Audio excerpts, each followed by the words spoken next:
নমস্কার বন্ধুরা, এই দেখুন গাছের টাটকা কলা পেকে একদম হলুদ হয়েছে। তাই এই কলাগুলো দিয়ে এখন বড়া তৈরি করব। সুজি, ময়দা আর কিছুটা আটা দিয়ে বড়া তৈরি করব। আজকে প্রচন্ড বৃষ্টি হচ্ছে, তাই ঘরে বসে এই কাজগুলো আমি করছি।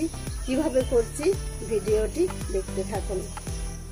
কলার ছড়াটা ভালো করে ধুয়ে নেব। তারপর একটা গামলা নিয়েছি, গামলাতে ছোট এক বাটি সুজি দিলাম, আর কিছুটা ময়দা দিলাম, আর চিনি দিলাম পরিমাণ মতন, লবণ দেব স্বাদ মতন। আর কলাগুলো এবার ভালো করে ছুলে পরিষ্কার করে নিয়েছি।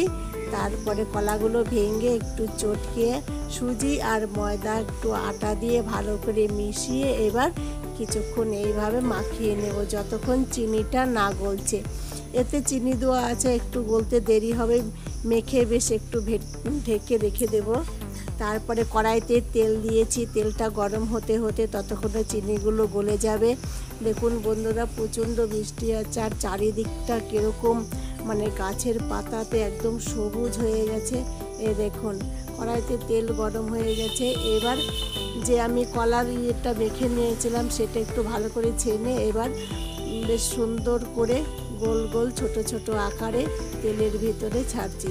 তেলটা বেশ ভালোই গরম হয়েছে।